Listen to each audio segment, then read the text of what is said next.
धनधान्य देई ही काळी आई धनधान्य देई जोडते मनाची नाती आमची माती आमची माणसं आमची माती आमची माणसं आमची माती आमची माणसं आमची माती आमची माणसं आमची माती आमची माणसं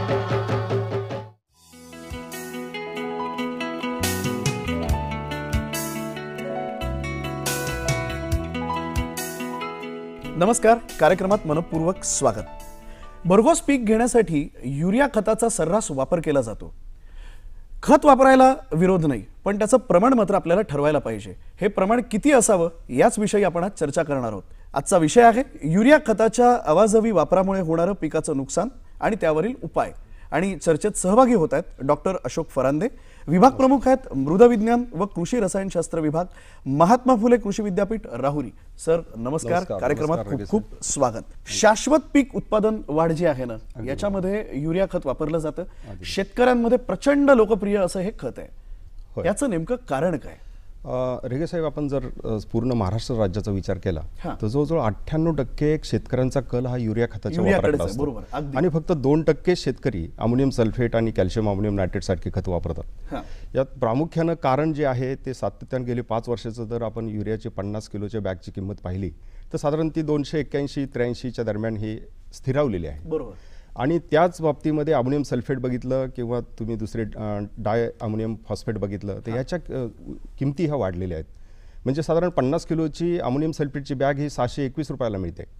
तर तीच जर डाय अमोनियम फॉस्फेटची किंमत ही जवळजवळ 1200 रुपयापर्यंत आहे.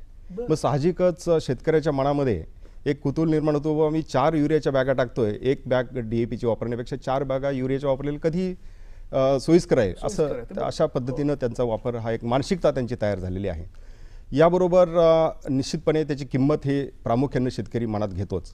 याबरोबर दुसरा एक त्याचा फायदा असा आहे की हे खतं युरिया खतं टाकल्यानंतर तत्काळ पिकाला ती लागू पडतात. लागू पडल्यानंतर त्याच्यामध्ये जे हिरवळपणा किंवा अतिहरितपणा जो दिसतो हा दृष्टिक्षेपात तात्पर्यानं दिसू लागतो आपल्याला. आणि याचा परिणाम झाला की शेतकऱ्याच्या मनात एक समाधान लागते, नाही मी खत टाकलं आणि त्याचा फायदा हा झालेला आहे. तिसरं कारण सांगायचं झालं तर हे अतिशय महत्त्वाचं जास्त नत्रयुक्त असलेलं खत आहे. जवळजवळ 46% नत्र ह्या युरियाच्या खतामध्ये असल्यामुळं अन्नांशाचं प्रमाण हे एवढं असल्यामुळं निश्चितपणे त्याचं फायदा होतो. शाकीय वाढ तर होतेच, याबद्दल उत्पादनातही वाढ होते. आणि या सर्वांगीण सर्व विचार करत असताना शेतकरी ऑटोमॅटिक हा युरियाच्या वापराकडे झुकला जातो. अगदी म्हणजे 98% शेतकरी, आपण महाराष्ट्राचा उल्लेख करतो आहोत, महाराष्ट्राविषयी आपण सध्या विचार करतो आहोत. 98% शेतकरी जो आहे तो युरिया खताकडे वळतो. सर, महाराष्ट्रात सध्या स्थिती काय आहे ह्या खत वापरण्याविषयी? अगदी महत्त्वाचा प्रश्न आहे की जवळजवळ महाराष्ट्राचा आपण राज्याचा विचार केला तर प्रामुख्यानं जवळजवळ 27 लाख टन हा युरिया खताचा वापर सन 2013-14 मध्ये झालेला आहे. अरे बापरे. यामध्ये जो जळगावचा जिल्ह्याचा हा प्रथम क्रमांक लागतो. त्यांनी ते जवळजवळ 2 लाख टनाचा वापर हा नुसता जळगाव जिल्हा करत असतो. प्रामुख्यानं तिथं केळीची शेती आहे, ऊसाची शेती आहे, बाकीचे कापूस एक आहे. हे एक प्राधान्यानं ते एक आपल्याला नमूद करावं लागेल. त्या खालोखाल आपला सोलापूर जिल्ह्याचा नंबर लागतो की जिथं ते जवळजवळ वापर त्याचा हा 1.5 लाख टनाच्या वापराच्या वर आहे. त्या सोलापुरानंतर पुणे, औरंगाबाद, अहमदनगर या जिल्ह्यामध्ये 1.5 लाख टनाचा वापर प्रति ह्या जिल्ह्यामध्ये होत असतो. साहजिक वापरण्याचा कल हा शेतकरी जिथं बागायती क्षेत्र आहे किंवा जिथं उत्पादन जास्त आहे मिळतं अशा ठिकाणी. आता सोलापूर जिल्हा तर आपण कोरडवाहू समजतो, पण ऊस शेतीमुळे हा परिणाम एक झालेला आहे आणि ऊसाची शेती वाढत आहे. सोलापूरमध्ये बागायती क्षेत्र वाढत असल्यामुळं निश्चितपणे त्या ठिकाणी युरिया वापरायचंही प्रमाण हे हळूहळू वाढू लागलेलं आहे. परंतु हेच प्रमाण जर तुम्ही सिंधुदुर्ग, रत्नागिरी किंवा गडचिरोली, वाशिम, गोंदिया या जिल्ह्याकडे जर वळालात तर तिथं अतिशय कमी प्रमाणात हा युरिया खताचा वापर होतो. तो वापर जवळजवळ 25 ते 30 हजार टन एवढाच आहे. म्हणजे एक जिल्हा लाखाच्या वापरतो आणि बाकीचे हे सिंधुदुर्ग, रत्नागिरी सारखे किंवा वाशिम, गोंदिया सारखे जिल्हे हे साधारण 25,000 फक्त टन हा युरिया वापरत असतो. असा भिन्नता वेगवेगळ्या जिल्ह्यामध्ये वेगवेगळी भिन्नता आपल्याला दिसून येते. निश्चितपणे कुठल्या पद्धतीची पिकं घेत आहेत, तिथलं हवामान कसं आहे, तो वापरला कसा जातो आणि आर्थिक क्षमता शेतकऱ्याची काय हो, ते आहे, सगळ्यात या सर्व महत्त्वाचं. बाजूंचा विचार करून निश्चितपणे हा आपल्याला फरक, विविधता ही दिसून येते. सर, पिकांचं अधिक उत्पादन घेण्यासाठी म्हणजे आता अलीकडे जर आपण पाहिलं तर आपल्या लक्षात येईल की स्फुरद आणि पालाशयुक्त जी खतं आहेत होय. त्यांचा वापर सहसा हल्ली केला जात नाही, असं का? अगदी बरोबर आहे. तर मगाशीच मी सांगितलं की म्युरेटा पोटॅश म्हणून पालाशचा वापर केला जातो किंवा सिंगल सुपर फॉस्फेट आहे एक स्फुरदयुक्त खत म्हणून वापर केला जातो आणि युरिया खत हो. हे नत्रासाठी वापर केला जातो. ह्या तिन्ही 50 किलोच्या बॅगाची किंमत जर आपण पाहिली तर निश्चितपणे युरियाची किंमत कमी आहे आणि त्यामुळं जर सातत्यानं त्याचा युरियाचा आपण वापर करत गेलो तर अशा वेळेला पिकांच्यावर हा अनुकूल परिणाम होतो. नत्राचा परिणाम दिसतो, परंतु जास्त प्रमाणात त्याचा वापर केल्यामुळं पीक हे लुसलुसीत होतं, त्याची वाढ शाखीय वाढते. वाढ वाढल्यामुळं त्याचा जो खोड असतो हे नाजूक पद्धतीनं नाजूक राहिलं जातं आणि त्यामुळं पीक लोळण्याचे प्रकार वाढतात. थोडा जरी हवा आली तरी बऱ्यापैकी वाढलेलं पीक हे लोळू शकतं आणि त्याच्यामुळे उत्पादनात घट येते. उत्पादनात घट निर्माण झाल्यामुळं निश्चितपणे त्या उत्पन्नाची प्रत खालावते. प्रत खालवल्यामुळं उदाहरण जर आपण सांगायचं झालं तर ऊसाचं घ्या, यामध्ये अतिशय नत्राचा वापर जास्त केला तर त्या ठिकाणी साखर उतारा जो आपल्याला अपेक्षित असतो तो मिळू शकत नाही. त्यामुळं ऊसासारख्या पिकाचं जे महत्त्वाचं पीक आहे त्यामध्ये साखरेचा उतारा जर आपला कमी मिळाला तर निश्चितपणे त्यातून जे काय जास्तीत जास्त साखर निर्मितीचा जो आपला महत्त्वाचा गुणधर्म आहे तो कमी होऊन जातो. संतुलित प्रमाणात हे आपल्याला वापरणं गरजेचं आहे. फक्त नत्रच वापरू नये तर नत्राबुरं, स्फुरद आणि पालाश खतांचाही वापरणं तेवढ्याच प्रमाणात गरजेचं आहे. उदाहरण सांगायचं झालं तृणधान्यामध्ये हेच नत्र स्फुरद आणि पालाशचं प्रमाण असेल ते 2:1:1 या पद्धतीने वापरायला पाहिजे आणि ते जर समजा कडधान्यासाठी तुम्ही जर वापर करत असाल तर 1:2:1 या प्रमाणात वापरायला पाहिजे. म्हणजे 1 किलो जर नत्र वापरत असाल तर 2 किलो तुम्हाला स्फुरद वापरायला हवं आणि 1 किलो पालाश वापरायला हवं. 1 किलो पालाश वापरायला हवं. तर अशा पद्धतीने जर वापर केला तर उत्पादनातही वाढ होते आणि उत्पादनाची प्रत वाढते आणि जे काही आर्थिक फायदा आहे तर त्यावेळेलाच मिळू शकतो. अन्यथा नुसतं नत्राच्या मागं आपण गेलो तर त्याचे निश्चित अनिष्ट परिणाम हे आपल्याला पिकावरच्या वाढीवर दिसू लागतात. आणि महत्त्वाचं याच्यामध्ये की आहे की जास्त नत्राच्या वापरामुळं रोग आणि किडीचा प्रादुर्भाव अतिशय जास्त होतो आणि निश्चितपणे ह्या उत्पादनाच्या घटीचा मार्ग त्रासदायक होतं आणि उत्पादनही घटतं. हो सर, नत्र, स्फुरद आणि पालाशयुक्त खत असा आपण आता उल्लेख केलात. याची जी गुणवत्ता आहे या गुणवत्तेच्या बद्दल महाराष्ट्रामध्ये सध्या काय स्थिती आहे? सध्या जर आपण त्याची एक गुणांक पाहिला तर महाराष्ट्र राज्याची एकंदरीत सरासरी जो वापर आहे तो 3.5, 1.5 आणि 1 अशा पद्धतीनं आहे. हे गुणोत्तर त्याचं सर्वसाधारण देश पातळीवर असं ठरलेलं आहे की 4:2:1 हे प्रमाण अतिशय चांगलं ठरलं जातं, मानलं जातं. परंतु हेच प्रमाण जर तुम्ही विदर्भात गेलात, विदर्भामध्ये काही महत्त्वाचे जिल्हे आहेत वाशिम, गोंदिया, चंद्रपूर, भंडारा, गडचिरोली या जर जिल्ह्यामध्ये गेलात तर त्या ठिकाणी हेच प्रमाण जवळजवळ 13, 1.5 आणि 1 या पद्धतीनं नत्र, स्फुरद आणि पालाशचा वापर केला जातो. याचा फरक असतो. याचाच अर्थ काय की हे विदर्भातील काही जे महत्त्वाचे मी आता जिल्हे सांगितले त्यामध्ये युरियाचा हा अतिवापर केला जातो. प्रामुख्याने त्या ठिकाणी भात शेती आहे तर त्या ठिकाणचा शेतकरी जरी त्या ठिकाणी वापर नत्राचा कमी झाला तरी जे शेतकरी वापरत आहेत त्याचा वापरण्याचा उद्देश हा फक्त युरिया खताचाच वापर केला जातो. स्फुरद आणि पालाश याकडे पाहिलं जात नाही. त्या प्रमाणात हा तिथला गुणांक हा जास्त प्रमाणात आहे. सर, युरिया खताचा अवाजवी वापर आपण बघतोय हल्ली की बऱ्याचशा ठिकाणी याचा अवाजवी वापर होतोय. अगदी बरोबर. याचा जमिनीला हे घातक नाहीये का? जमिनीसाठी त्रासदायक नाहीये का? अगदी बरोबर आहे. कारण यामध्ये महत्त्वाचं जर नत्राचं प्रमाण आपण वाढवलं रासायनिक खतातून, कारण जमिनीमध्ये नत्र हे सेंद्रिय खतातूनही निर्माण होत असतं, परंतु जर ते कमी पडलं पिकांना, जर ते पिकाच्या वाढीबरोबर तेवढं नत्र पुरवठा नाही गेला तरच आपण रासायनिक खताची मात्रा त्या ठिकाणी लावू लागतो की जेणेकरून त्याचा तत्काळ त्याचा वापर केला जातो. पण जर आपण नुसतं रासायनिक खताची मात्रा सातत्यानं देत राहिला तर त्या ठिकाणी कर्ब आणि नत्र ह्याचं जे गुणोत्तर आहे ते बिघडलं जातं. म्हणजे जमिनीचं कर्ब नत्र गुणोत्तर हे जर बिघडलं तर त्या ठिकाणी नत्राची पुरवठा वाढतो आणि कर्बाचं प्रमाण कमी होतं आणि जमिनीच्या आरोग्यासाठी सेंद्रिय कर्बाचा अतिशय महत्त्वाचा उपयोग त्या ठिकाणी आहे. नत्राचं प्रमाण हे जर जास्त झालं तर हे पहिल्यांदा हे गुणोत्तर बिघडतं आणि सूक्ष्म जीवाणू जे असतात त्याची संख्या घटते. बस जीवाणूंची संख्या कमी झाल्यानंतर नत्राचं विघटन करून जे काय पुढचे क्रिया व्हायला पाहिजे ते होऊ शकत नाहीत आणि पिकांना अन्नद्रव्य पाहिजे त्या प्रमाणात मिळू शकत नाहीत. दुसरी गोष्ट, अतिवापरामुळं पालाश किंवा कॅल्शियम, बोरॉन तसेच तांबे या अन्नद्रव्यांची कमतरताही पिकांना भासू शकते. अच्छा. दुसरी गोष्ट या ठिकाणी सांगता येईल की ज्यावेळेला आपण अमाइड स्वरूपात हे नत्र टाकत असतो, ज्यावेळेला ते अमोनिया स्वरूपामध्ये तयार होतं, त्यावेळेला हा वायू जो अमोनिया वायू तयार होतो मातीमध्ये टाकल्यानंतर, हा नायट्रोबॅक्टरवर त्याचा जास्त परिणाम होतो. की ज्यावेळेला अमोनियाचं स्थित्यंतर हे नायट्राईटमध्ये केलं जातं, त्यावेळेला नायट्रोबॅक्टर या नायट्रेटमध्ये केलं जातं, त्यावेळेला नायट्रोबॅक्टरसारखे जीवाणूंचं त्या ठिकाणी गरज असते. आणि हेच नेमके जीवाणू ह्या जास्त अतिवापरामुळं नायट्रोबॅक्टर हे मारले जातात. त्यामुळे ही पुढची प्रक्रिया थांबली जाते आणि पाहिजे त्या प्रमाणात हे नत्र खताची मात्रा ही पिकांना असून सुद्धा मिळू शकत नाही. आणि निश्चितपणे आपल्याला सर्वांना माहिती आहे की आपल्या शेतकऱ्यांचा मित्र जे आपण म्हणतो गांडूळ, याची संख्या प्रामुख्यानं अतिशय कमी होते. म्हणजे जे जीवाणू किंवा जीव मातीमध्ये आहेत त्याच्यावरही त्याचा परिणाम होतो आणि त्याची संख्या घटते. आणि अशामुळं ही जमीन हे मृत स्वरूपाकडं जाऊ लागते. आणि निश्चितपणे याचा दुसरा एक भौतिक गुणधर्मावर अतिशय विपरीत परिणाम होणार आहे, कारण कर्ब कमी होतं. अशामुळं जमिनीची जी जडणघडण आहे ती जडणघडणही कमी या ठिकाणी आपल्याला दिसून येते. सर, असंही आहे का की म्हणजे अप्रत्यक्षरित्या मानवी आरोग्य जे आहे ते आरोग्याला हे हानिकारक आहे? हा, युरिया खत हे जर अतिवापर झाला पिकांना तर निश्चितपणे मानवाच्या आरोग्यासही त्यात घातक असे पदार्थ तयार होतात.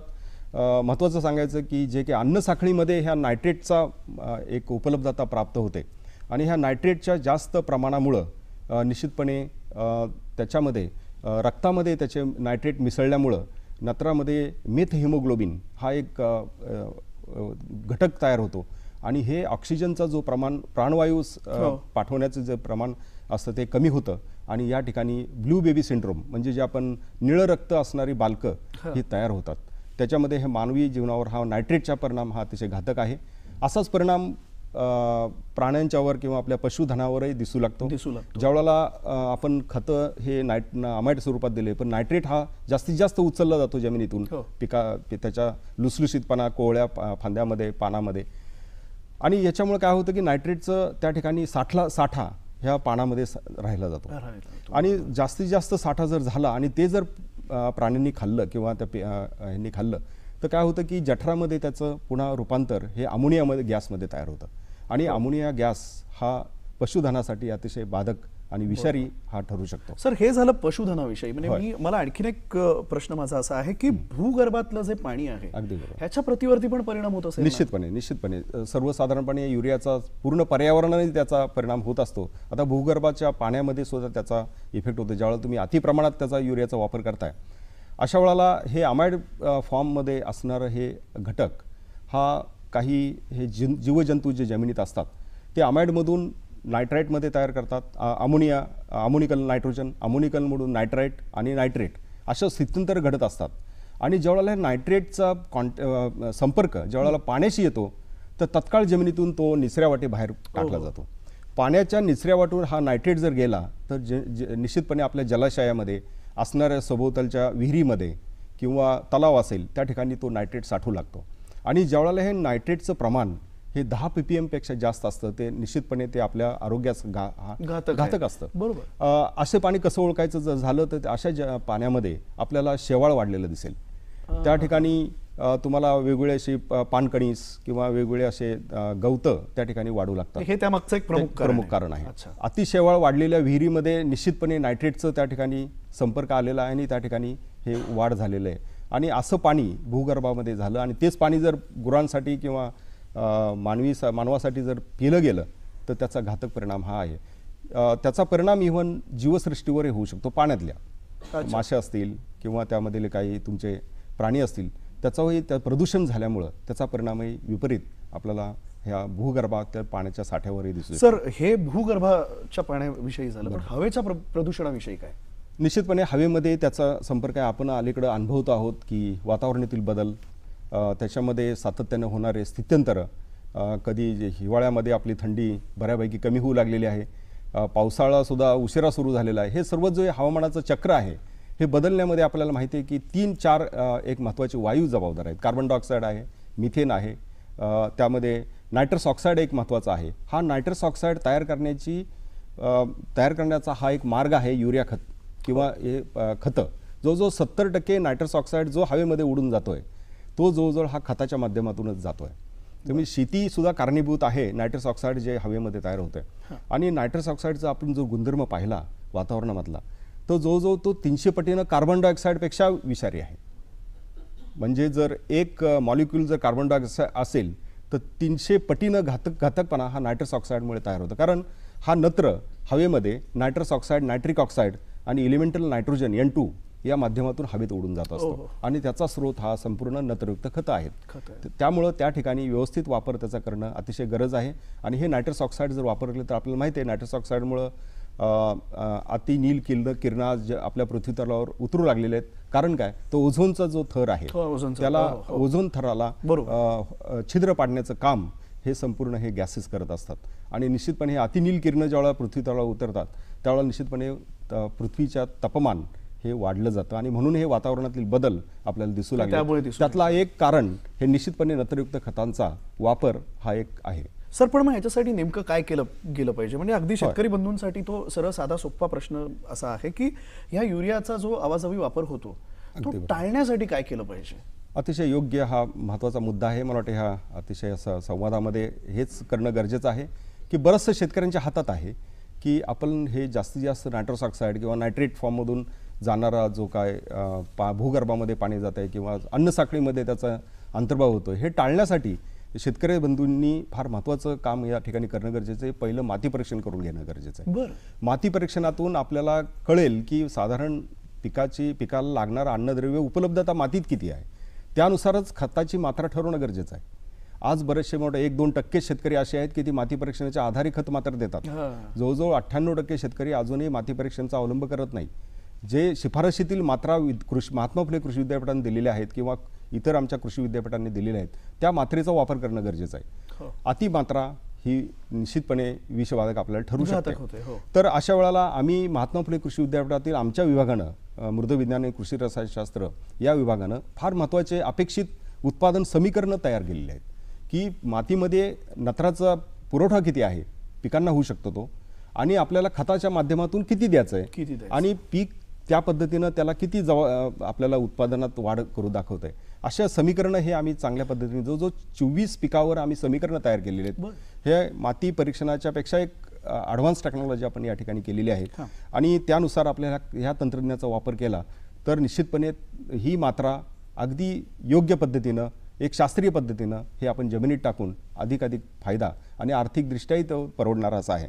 दुसरं खत की नत्राचं खताची मात्रा आहे ही पूर्णपणे आपण सेंद्रिय पदार्थपूर्वक दिल्यानंतर अतिशय चांगलं असतं. फक्त तुम्ही म्हटलात की नत्राचा एवढा पुरवठा आहे फक्त रासायनिक खतातून केला तर ते योग्य ठरणार नाही. बरोबर. तर यासाठी सेंद्रिय खतांचा वापर करणं गरजेचं आहे. त्या ठिकाणी शेणखत असेल, तुम्हाला माहिती आहे की व्हर्मी कंपोस्ट आहे, कंपोस्ट सिटी कंपोस्ट आहे, ह्या कंपोस्टचा त्या ठिकाणी युरियाबरोबर वापर करणं गरजेचं आहे. तिसरी गोष्ट आपल्याला सांगता येईल की हिरवळी खतांचाही वापर करणं गरजेचं आहे की त्या हिरवळीच्या खतामध्ये ताग आहे, देंची आहे, शेवरी आहे, मूग आहे, उडीद आहे किंवा चवळी आहे, ही जी पिकं आहेत ही एक हिरवळीची खतं म्हणून जर आपण सातत्यानं त्याचा एक पिकाच्या अंतर्भाव जर केला तर त्यामध्ये आपल्याला असं लक्षात येईल की हे नत्र स्थिर करणारे जीवाणू त्यांच्या मुळाच्या गाठीमध्ये असतात. ते आपल्यासाठी हे काम करत असतात. हवेतील नत्र शोषून घेऊन मुळाच्या गाठीमध्ये साठवून तो पिकांना ते नत्र देत असतात. त्यामुळं वरून आपल्याला खतं टाकण्यासंबंधीची तशी मात्रा पाहिजे त्यामुळे गरज नसते. साधारण असं जर आपण हिरवळीची खतं सातत्यानं पीक पद्धतीमध्ये घेतलेत तर त्या ठिकाणी 25 ते 30% नत्राची मात्रा तुम्ही कमी करू शकता. पण जर सातत्यानं ऊसामागं ऊस किंवा ज्वारीमागं ज्वारी, कापसामागं कापूस सातत्यानं घेतलं तर ह्या चक्रामध्ये निश्चितपणे त्या आपल्याला प्रश्न निर्माण होतात.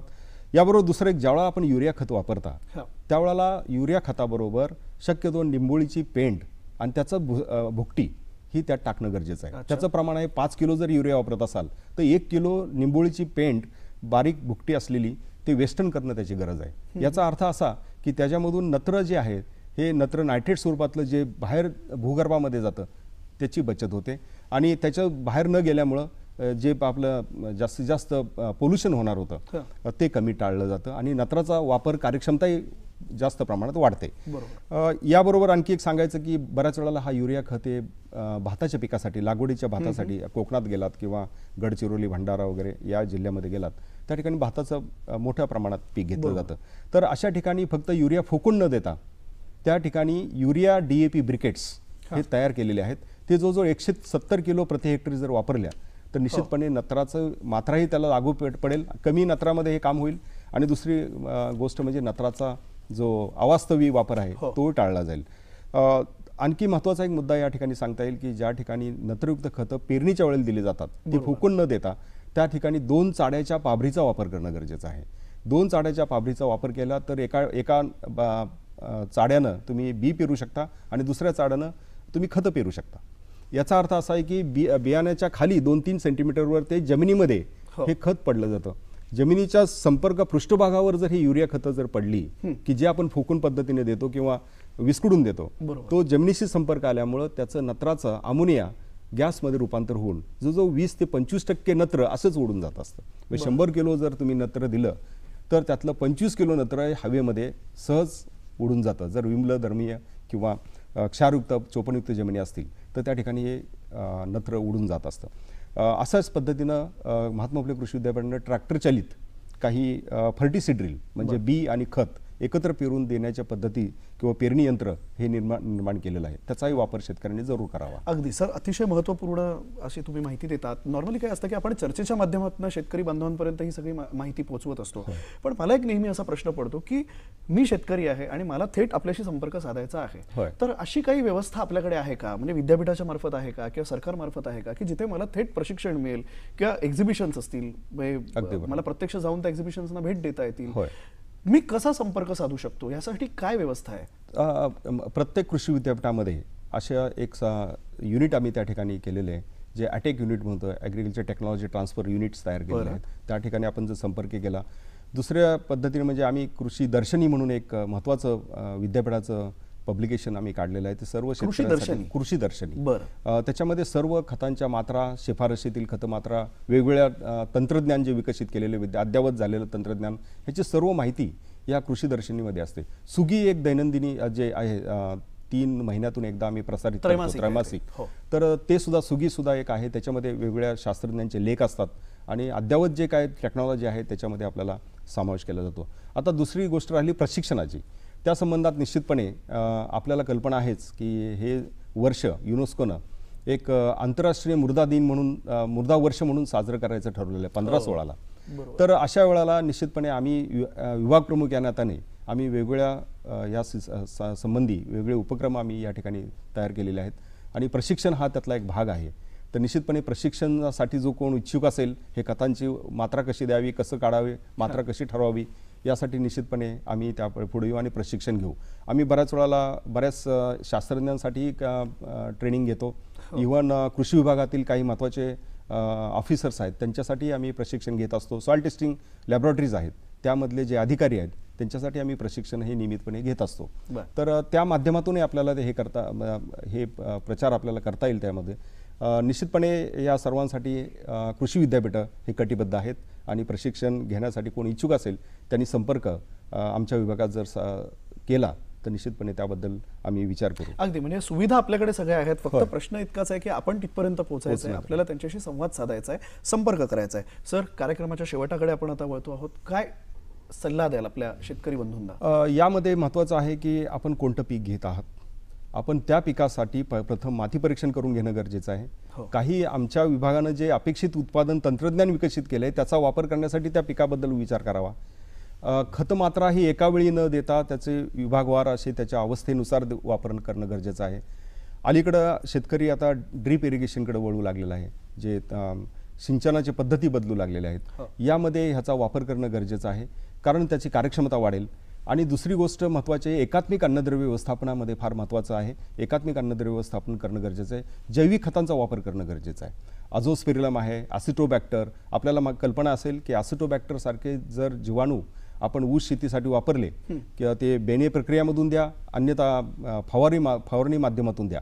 साधारण ॲसिटोबॅक्टर हे 2.5 किलो 100 लिटर द्रावणामध्ये मिश्रण करून त्या ठिकाणी बेने प्रक्रिया केली आणि ते जर आपण ऊस लावला किंवा जर 60व्या दिवशी ॲसिटोबॅक्टर हे जर द्रावण आपण त्याच्यावर फवारलं तर जवळजवळ 50% नत्राची मात्रा या ठिकाणी बचत होऊ शकते.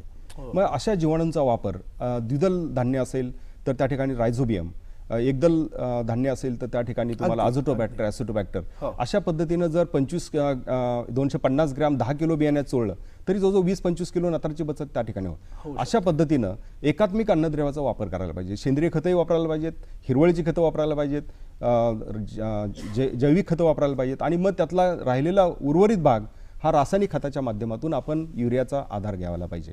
बरोबर. आणि त्यातूनही जर काही कमी जास्त असेल तर अर्थातच तुम्ही म्हणालात तसं की ज्या विद्यापीठातर्फे सुविधा पुरवल्या जातात किंवा कृषी एक्झिबिशन्स आहेत वगैरे अशा ठिकाणी जरूर. प्रदर्शनांना आपण भेट देऊन यातनं अधिक माहिती घेऊ माहिती शकता. घ्यायला पाहिजे. सर खूप खूप आभार आपले. आपण धन्यवाद. अतिशय महत्त्वपूर्ण मुलाची माहिती दिली. मला वाटतं बऱ्याचशा गोष्टी इकडे आपण उलगडून सांगितल्यात. कार्यक्रमात सहभागी झालात त्याबद्दल मी आपले आभार मानतो.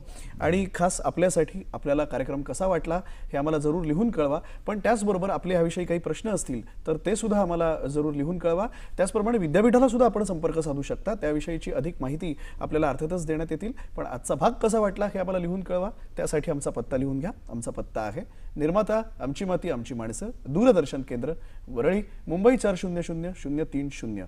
पुन्हा भेटूया पुढच्या भागात. तोपर्यंत नमस्कार.